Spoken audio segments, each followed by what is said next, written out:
Hello everyone and welcome back to the channel. Today we are discussing a Lagos love story directed by Naz Onuso. Now, a Lagos love story is currently streaming on Netflix and is available to watch. I don't know if it's worldwide at this point, but it's available to watch. And as such, this review is going to contain spoilers, so please be warned. Alright, let's get into it. Now, a Lagos love story follows the story of Promise Quest, played by Jemima Osunde. She is a lady who is looking for a contract alongside her sister, Favor, played by Susan Wajaf.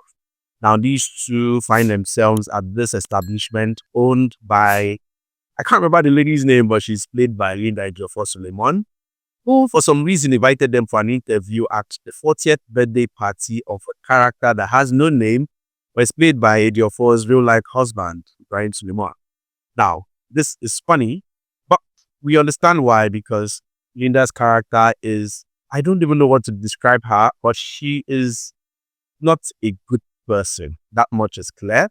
First, she feigns to be very strict with time by telling her that you are 10 minutes late, and for that reason, there is no interview. But Jemima's character, Promise, impresses Ejiofor's husband's character or character's husband, played by Ike Osakioduwa, who in turn gives Promise another invitation for an interview. Tells her, I like the way you handled this guy, 𝐿𝐴𝐻𝐿, played by Michael Afolarin. And then we get to understand why when she shows up for the next interview, she doesn't exactly get what she began for. She came for an interview for one role, but is given another role and told that if she can serve as a concierge to 𝐒𝐭𝐻𝐡 for 4 days and truly come through in getting the guy to behave, then she will get the main thing she's after. This doesn't sound well to Favor, who tells her sister, let's go. But Promise is like, no, we need this. And then she decides to stay. And it's funny because at that event where Promise did show up for the first interview, she and 𝐒𝐭𝐻𝐡 had 2 altercations. First, at the registration center where she was trying to get in, she bumped into 𝐒𝐭𝐻𝐡. And this was reminiscent of many cute moments we've seen in a lot of movies. But yeah, not much to be seen there. And then again, inside the event, when she was all, God, what am I going to do that? Lost this interview. And then she ran into him again. And then there's this very nasty altercation that happened between her, 𝐒𝐭𝐻𝐡's manager, played by Uti, so 𝐉𝐨𝐢𝐧's manager, her sister, and it's a mess. There's a scene created, and then Uche Montana's character steps in. Montana is the daughter of a minister, mix up of words, I believe, and she steps in to intervene, and thus is crossed into the orbit of these 2 ladies. Now, a Lagos love story is many things. It's the story of the haves and the haves not, and it's the story of an unlikely romance being born out of nothing. The title gives it away. I mean, you don't call a movie a Lagos love story if there's not going to be romance, and there certainly is. Our 2 leads, Michael Afolarin and Jemima Osunde, are thrust into an unholy alliance where they are being forced to work together. Afolarin's character, 𝐒𝐭𝐻𝐡, is an Afrobeat sensation, but is locked into this very nasty contract with Achike, which is Ike Osakioduwa's character. And Jemima is strong-arming him into doing her bidding. At first, it's with an first apology video she had recorded at the event after the altercation. She uses that as leverage over him, and he doesn't like it, but eventually bears her heart out and, just earnestly pleads. And I think this is one of the places where we first see Mike's character, 𝐒𝐭𝐻𝐡, start to perceive Promise in another light. He says to her in this one scene, I thought you were a hard job, but now clearly you are not. But we can tell he's intrigued. He wants to know her more, even though he doesn't literally see it. But look, the whole handwriting is on his face. We see it. He wants to know her better because something about her intrigues him.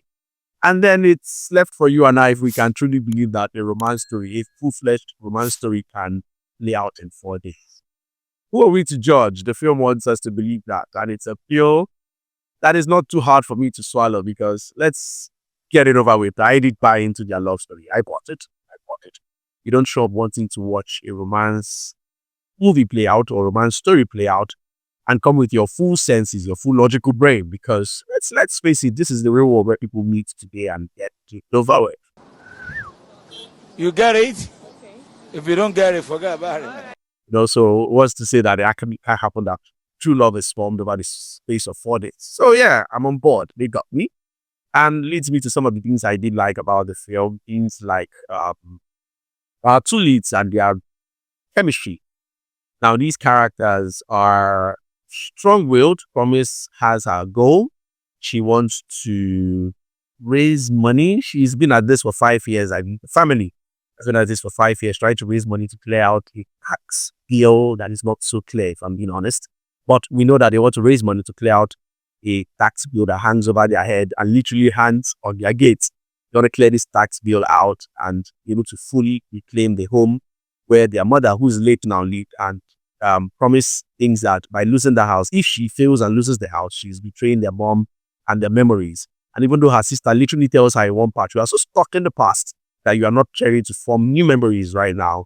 It takes a while, but that eventually sinks in. And for 𝐭𝐚𝐴𝐡 just wants to get out of the nasty deal with Achike contract, and he has to just suck it up. Like Promise asks him to. It's just 4 days, and that'll be over with.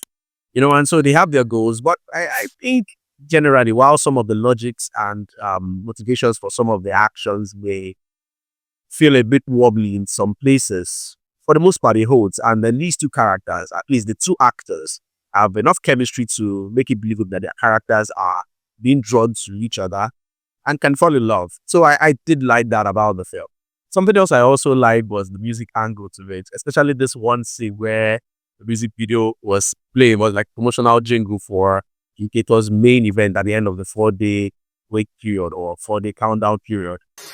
When I show up, there's no more debate. Make una scatter, no parabolate. Skate on the street, holding it down. The buy all the commas, go for the crown. Man like me, you know Victor. You like me, you know say bad. I liked that scene, and the song was catchy. In fact, most of the songs, which I believe are original songs, recorded for this film, were catchy. Bad as Contain and this other one, Wait For Me, were actually catchy, and I I love them. I actually do love them. I think they would work as actual songs. So we hear them repeatedly throughout the films in varying lengths, and it was good. They were good for the most part. So I like that. Now the film is also filled with a lot of cameos, which might be pleasing depending on how much of a celebrity fanatic you are. But I thought it was worth mentioning. You see a lot of familiar faces. In fact, some of these guys like Larry Silva, they have a little protracted roles, not still a cameo, glorified cameo if you may. While there are some, it's just the camera is panning and you are seeing familiar faces, and I think, like I said, it's just a matter of your personal preference. So that was something. Now, something I didn't like about the film that I thought it could have done better was this particular scene where Uti's character, 𝐭𝐴𝐡's manager, was trying to strong arm Promise into making a deal, was asking her, what's your price? You are good for 𝐭𝐴𝐡. Because of you, he's recorded a song in 4 or 5 hours, We are made to believe that hasn't happened in a while, and he thinks she's good for him, but doesn't believe it's genuine love. She's a poor person and she has a vice, and then at first, Promise is like, I'm not a prostitute. She takes offense. And then at the snap of a finger, just turns around because she remembers that the tax bill is hanging over their head. She has to raise 20 million and then she asks for 20 million. Now, at first, I held on to hope that she didn't exactly collect the money, which ended up being the thing, where we eventually got to the ending. But she indeed asked for the money. That was the thing. And I wished that they let her introspections play out a bit longer. I think it would have done the movie overall a bit more good. Because that was a very poignant moment. That was a very important moment. It was a very serious moment. Now, we've come for romance drama, we know. But it is character-driven moments like this that help make a film iconic, or at least a little more iconic than it typically will be. And I thought if we had seen Promise struggle internally a little bit more, it would have been really good for all of us. And so that was something I didn't really like. She came around so fast that I was like, come on. I mean, I know you want me to turn off my brain, but not so much as this, just the feel, just it had to struggle a bit with have the little for so much more good. And then something else I didn't like, but this is a bit nitpicking. DA's character was, I mean, we eventually saw where the end goal was. I'm gonna leave this as a surprise, where she and Uche Montana's character, where they ended up, their agenda with Susan Wardlock's character favor. But Mia's character was just unnecessarily antagonistic. Was way too one-dimensional for my liking. Was the silly comments, your side of the breach. Those, I wasn't really buying it. I wouldn't lie. We could have taken that character out of the film and nothing would have changed at all. In fact, I think the viewing experience would have been better for me. So it seems they decided to keep the character. A little bit could have been done to either make her better or something. Just the character didn't work for me. But like I said, it wasn't a make or break moment for the film, because overall the film was a good one as far as romance dramas go, or meet cutes, whichever way you want to classify this. I think the Lagos Love Story is a good watch.